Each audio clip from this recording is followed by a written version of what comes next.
You know that feeling, right?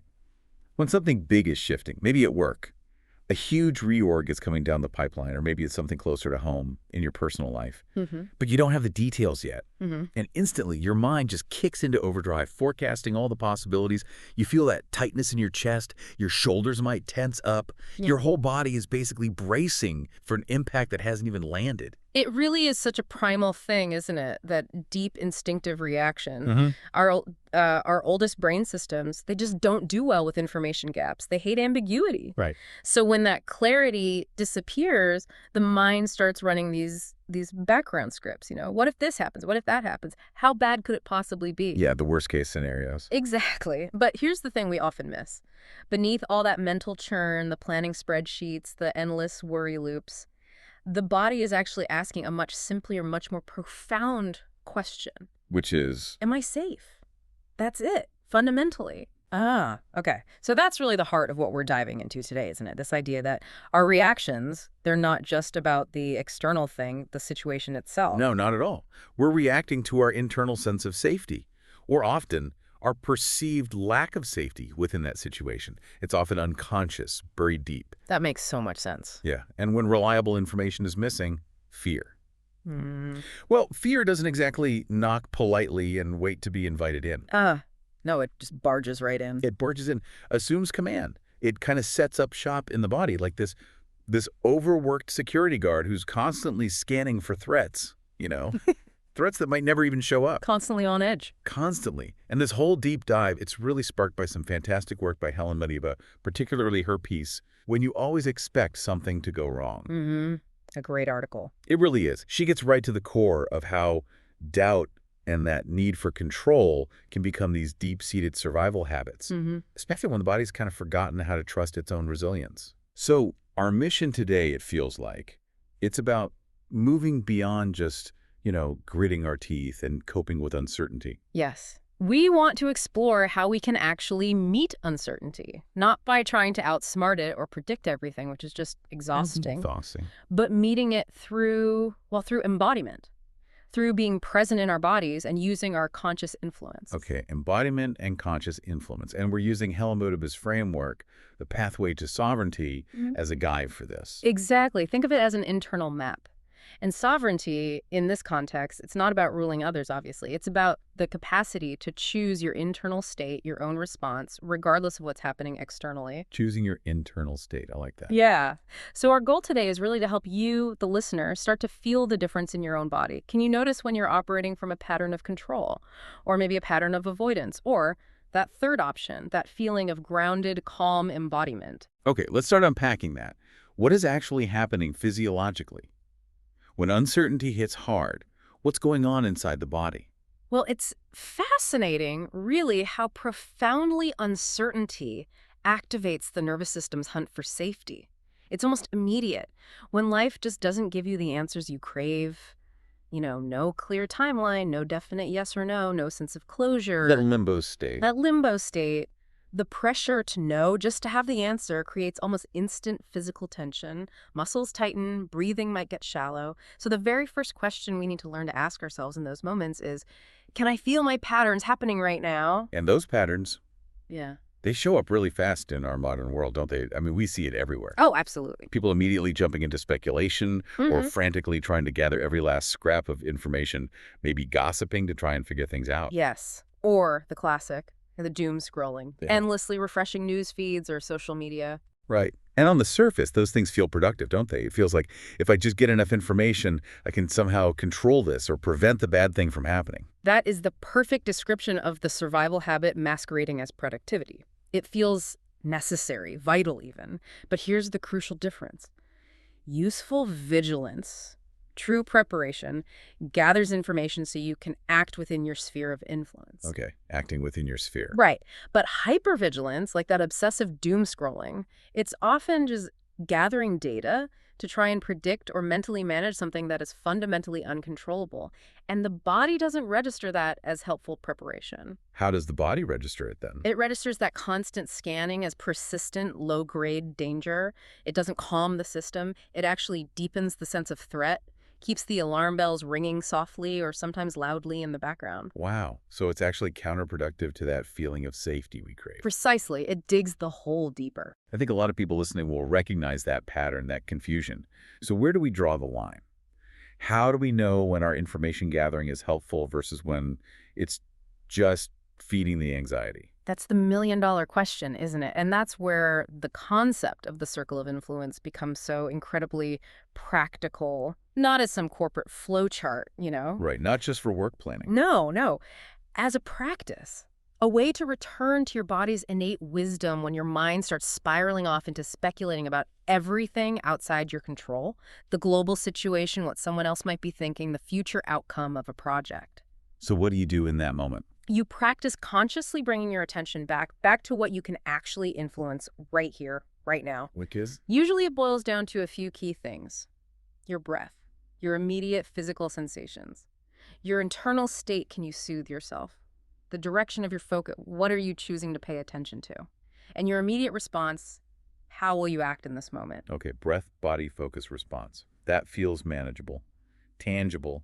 It is. And that concept of influence, of choosing where to place your energy, it maps beautifully onto the territories in Modiba's pathway to sovereignty. Could you maybe walk us through those territories briefly, just so listeners can get a feel for what that internal shift looks like? Sure. So the pathway isn't strictly linear, more like a spiral we revisit, but it helps map the journey. It starts with survival. That's pure instinct, fight, flight, freeze, appease, just reacting. Got it. Primal reactions. Then comes stability. This is where we try to create routines, structures, maybe some predictability to manage the immediate feeling of threat. Think sticking rigidly to a schedule when everything feels chaotic. Okay. Creating external order. Exactly. The first major turning point is self-awareness. This is huge. It's simply recognizing, oh, look, there's my pattern happening again. I'm doing the control thing, or I'm shutting down. Just noticing without judgment. Right. Then we move towards integrity. This is about aligning your actions with your inner truth, your values. Saying no when you mean no, even if it's uncomfortable. Living authentically. Then wholeness. This is the capacity to actually be with discomfort, with difficult feelings, without completely falling apart or needing to numb out. Meeting the tension. Holding complexity. And finally, freedom. This isn't about circumstances being perfect. It's about acting from a place of deep, intrinsic trust in yourself. Knowing deep down that you can handle whatever comes next, even if you don't know what it is. Beautiful. Survival, stability, self-awareness, integrity, wholeness, freedom. That really clarifies the progression. And that moment of self-awareness, just noticing, okay, I'm in survival mode right now, or I feel the pull towards stability. That noticing is the beginning of sovereignty, isn't it? Absolutely. That awareness creates choice. When that urge to control hits, maybe to refresh the news feed one more time, the conscious choice to turn towards your breath instead, that's the muscle of sovereignty being exercised. The practice in action. Yes. So maybe let's just pause here for a beat. Just invite everyone listening, yourself included, just notice. Right now, in this moment, what are you feeling with your attention? Is it tending towards fear, towards the what-ifs? Or can you consciously nudge it, even slightly, towards hope, towards presence, towards what you can influence? That's a powerful check-in. That quiet, conscious choice. That's where the real work begins. Okay, now I think we're ready for the stories. This is often the part where these ideas really land, where they become less abstract and more relatable. Yes, stories are powerful mirrors. We're going to share 3 brief profiles. Think of May, Luca, and Sienna, not as case studies to be analyzed, but as invitations. Invitations to recognize parts of yourself, perhaps. And crucially, without judgment, right? Just gentle recognition. As you listen, maybe notice if your body resonates a tightening somewhere, or perhaps a little sigh of, oh, yeah, I know that feeling. Exactly. So let's start with May. We're calling her the Global Watcher. May works as a communication strategist based in Singapore. Her job, especially during times of global uncertainty or crisis, involves monitoring information flows, tracking misinformation. High-stakes vigilance is part of her professional skill set. Okay, so vigilance is literally her job. It is, but here's where the lines blurred dramatically. Her professional duties started to merge completely with her personal sense of survival. Monitoring global unrest wasn't just about briefing her team anymore. It became personal. deeply personal. It turned into refreshing dashboards at 3 a.m., checking news feeds compulsively. She wasn't just tracking data for work, she was tracking it to try and manage her own internal anxiety. She had this deep-seated belief What was the belief? that if she just stayed hypervigilant enough, if she saw everything, then nothing truly bad could ever catch her off guard. She equated awareness, or rather constant information intake, with control, with safety. Wow. So awareness itself became the shield. Yes. She was, in essence, trying to hold the weight of the entire world's uncertainty on her own shoulders. And her body. Well, her body eventually buckled under that weight. How did it manifest? It wasn't a slow, gentle burnout. It was a full-blown panic attack right there at her desk. Blindsided her. This followed weeks, maybe months of terrible sleep, constant tension. Her physical symptoms were screaming at her long before the panic attack: chronic jaw clenching, migraines, that really tight, shallow breathing. On body keeping score. Absolutely. Her body was protesting the relentless, unsustainable scanning for danger. It couldn't maintain that level of hyperarousal. So what was the turning point for May? How did she start to shift out of that? Interestingly, it wasn't a new strategy or productivity hack. It was a question, a simple question from her therapist that kind of stopped her in her tracks. What was the question? What if the world keeps turning, May, even when you don't watch it? Oof. Simple but profound. Right. It challenged her core belief. So she started practicing what she called digital hygiene. Really practical stuff. Setting strict boundaries like 1 hour completely offline every single day. No screens, no news. And what did she do when that powerful urge to check, to just know, came up? Because it must have been intense. Oh, incredibly intense initially. She used a sensory grounding technique. Very simple. She'd just place her palms flat on her desk or on her thighs and really focus on the physical sensations. What's the texture? Is it cool or warm?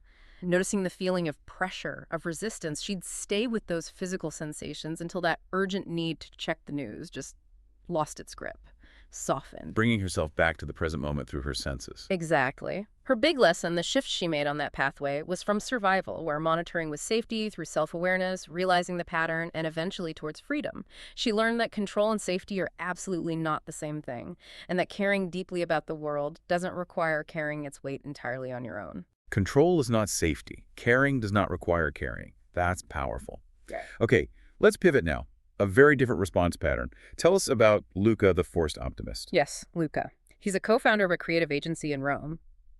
And his story unfolds when his business started facing serious trouble, losing key clients, cash flow drying up during an economic downturn, real uncertainty. So where maybe's response was hypervigilance, expanding awareness, Yeah. what was Luca's? Luca went the opposite direction, contraction and denial. He built this fortress around himself made of infectious, almost relentless optimism. Forced optimism. Forced is the key word. It was performative. He actively avoided looking at the hard numbers, wouldn't open the bank statements. He'd reassure his staff with this almost theatrical cheerfulness, acting as if everything was basically fine, just a little blip. Yeah. He genuinely seemed to believe that if he denied the problem, it would somehow lose its power. That denial equaled peace. But inside, the body knows, doesn't it? The body always knows. He was pouring enormous energy into maintaining this facade of everything's great, and the stress was immense. He developed these physical tells, constantly eating meals, standing up, rushing. He had this chronic churning in his stomach. And decision paralysis. He couldn't make clear choices because he wasn't facing the reality. So which territory on the pathway was he in? Deep in survival. Specifically, that freeze or appease response, paralyzed by the fear, but masking it with a smile, trying to keep everyone calm. How did his strategy eventually crumble? Because denial isn't sustainable. No, his collapse wasn't a financial implosion, interestingly. It was relational. The avoidance strategy hit a wall when his long-term partner finally confronted him, gently but firmly. What did the partner say? Something along the lines of, Luca, I can't do the pretending anymore. The anxiety you're trying so hard to hide, it's filling up the whole house. I feel it constantly. Wow, the hidden stress leaking out. Exactly. And when Luca finally sat down and looked at the actual financial numbers, the reality of the situation, yes, there was this wave of dread, absolutely. But underneath it, surprisingly, was this huge, immediate sense of relief. Relief. Why relief? Because the pretending was over. The truth, even though it was painful and scary, broke the fever of denial. The energy drain of maintaining the facade was gone. So what did his turning point look like in practice? He started practicing something he called conscious accounting. It was about blending the stark financial reality with somatic awareness, with body awareness. How did that work? Before he'd open the challenging documents, the bank statements or spreadsheets, he'd intentionally ground himself. He'd take 3 slow, deep breaths, really feel his feet solid on the floor, maybe notice the chair supporting him. It was a way of reminding his nervous system, okay, we're looking at difficult information, but we are safe right now in this moment. Looking is not the same as catastrophe. That's a key distinction. Looking isn't the catastrophe itself. It isn't. And through this process, Luca had a major insight. He realized his relentless optimism wasn't really optimism at all. It was a shield, a defense mechanism against the deep underlying shame he felt about potentially failing, about letting people down. The shame underneath. That was the driver. So his journey was about moving from hiding in survival through self-awareness and into the territories of integrity, facing the truth, and wholeness, being able to sit with the discomfort of that truth. He learned that real courage wasn't in the denial, but in the conscious, grounded acceptance of reality. 2 very different stories, May and Luca. Control and avoidance.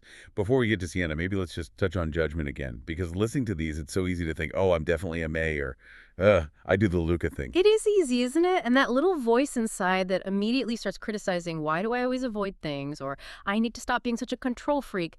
That critical voice, it's just another survival response. It's the mind trying to control the discomfort of recognition by judging it. Trying to manage the feeling by labeling it bad. Exactly. So the invitation here isn't to judge, but just to notice with curiosity. As you listen, which of these patterns, the drive for control like May, or the pull towards avoidance like Luca, which one feels maybe a little more familiar to you right now, just notice. No need to fix it. Okay. Gentle notice. Okay. So let's bring in our third story, Sienna, the regulated one. Yes, Sienna. She's a psychotherapist practicing in Cape Town, and her path to embodied trust, her resilience, it wasn't theoretical. It was forged in the fire of her own complete physical collapse. A collapse. What happened?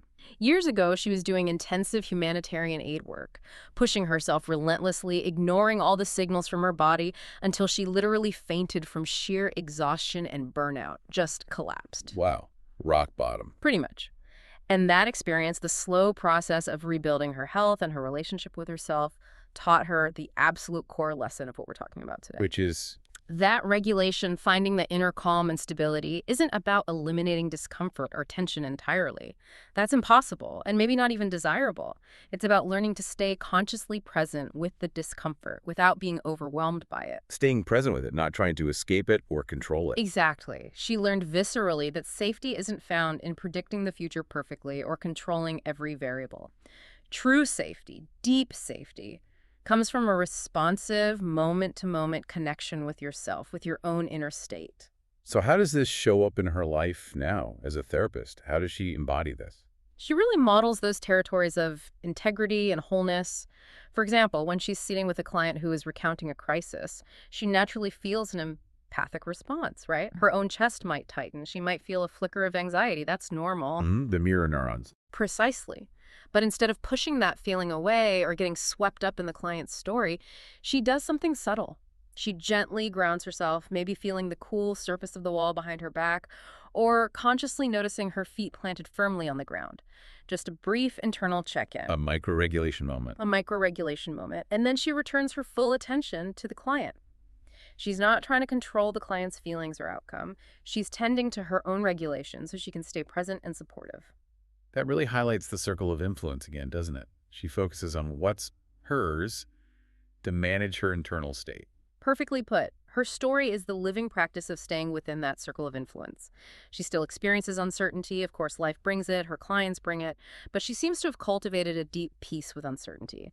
She tends to her own garden, her breath, her choices, her presence. Okay, these 3 stories, May the controller, Luca the avoider, Sienna the regulated one, they offer such clear mirrors.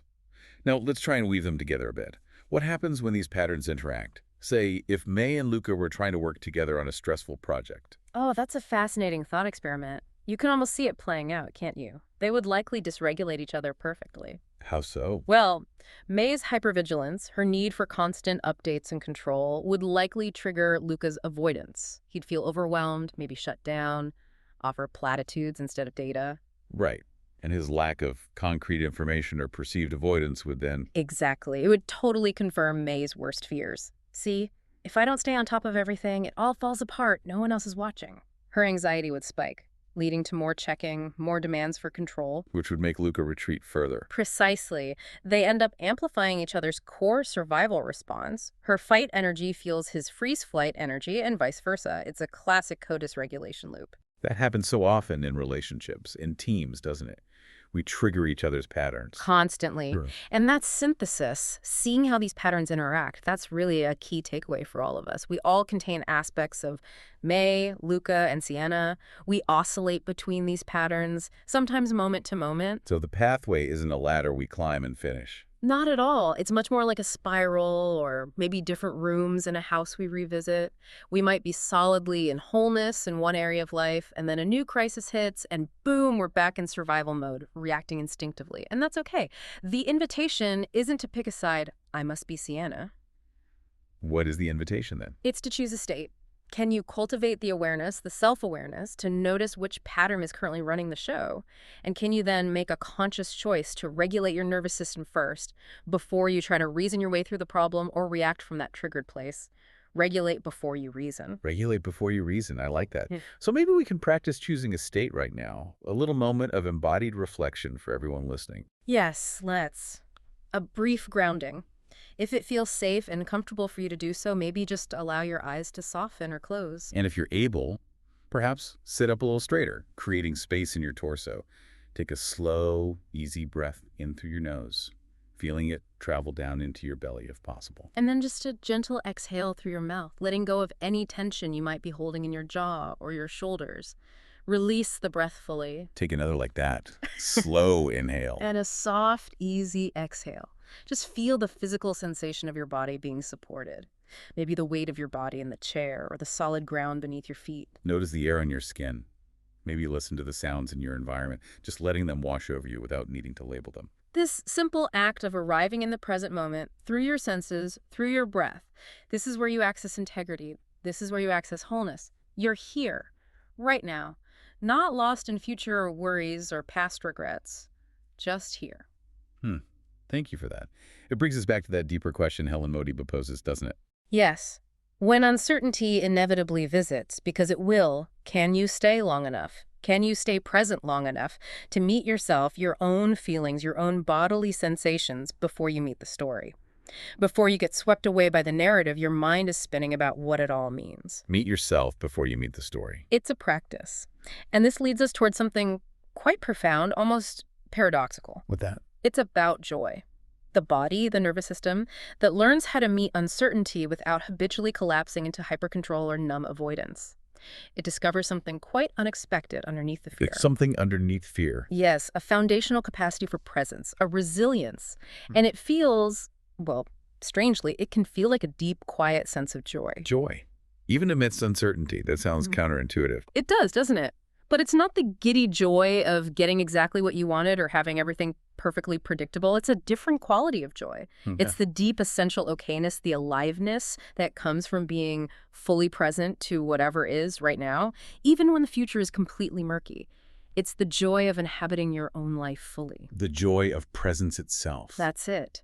As Helen Modiba so beautifully puts it in her article, the real work of rebuilding trust in ourselves, trust in life begins when we stop trying to outthink the unknown, when we stop trying to mentally wrestle it into submission. And start doing what instead? And start listening deeply to the wisdom of the body that is actually carrying us through the uncertainty, moment by moment. That feels like a crucial shift, listening to the body. It is. And look, let's be real.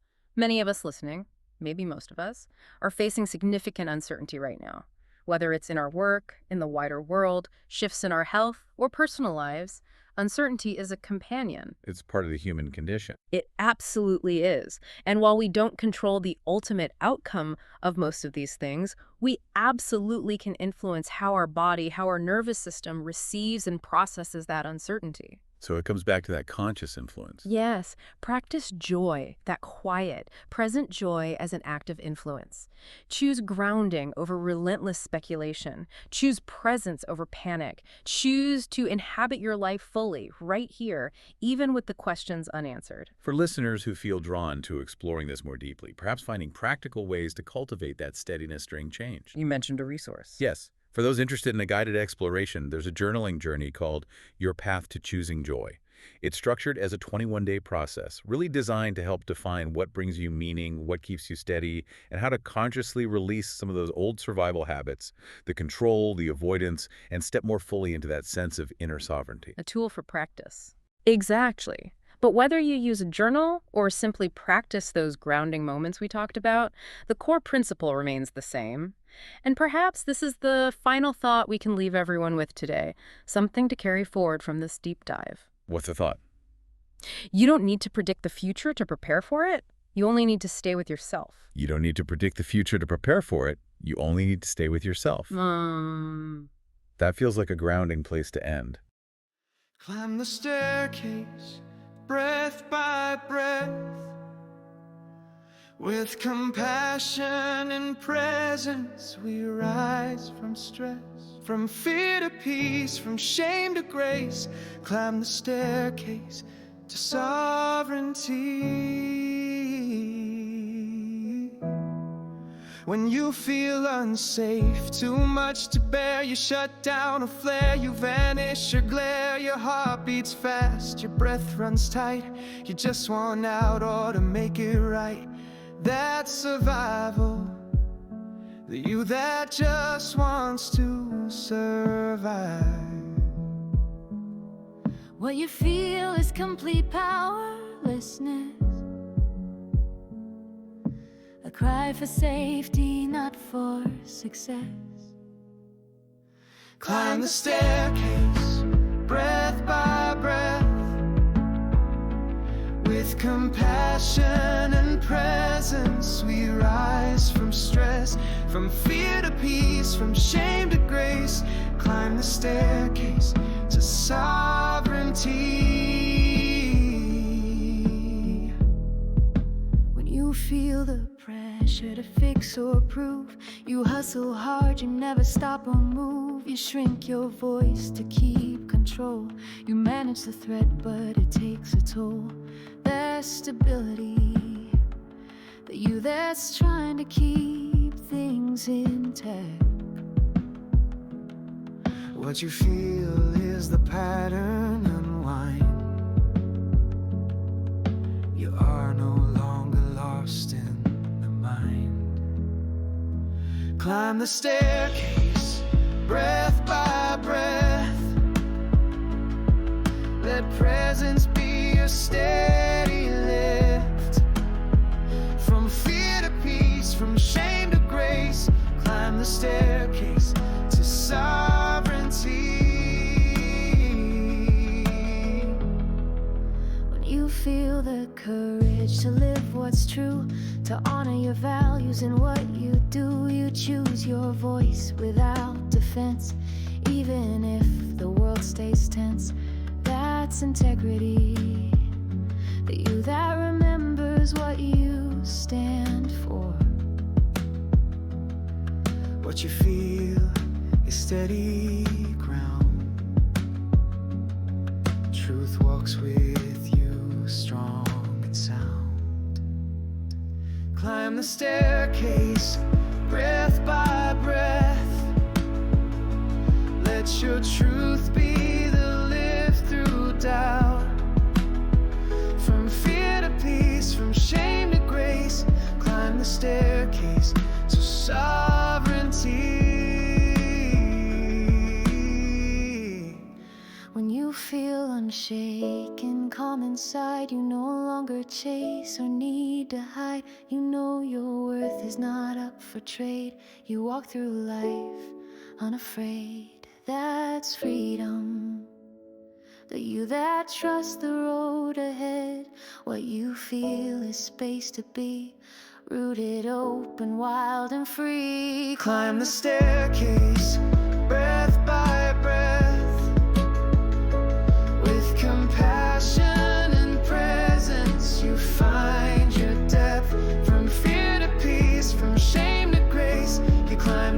staircase to sovereignty.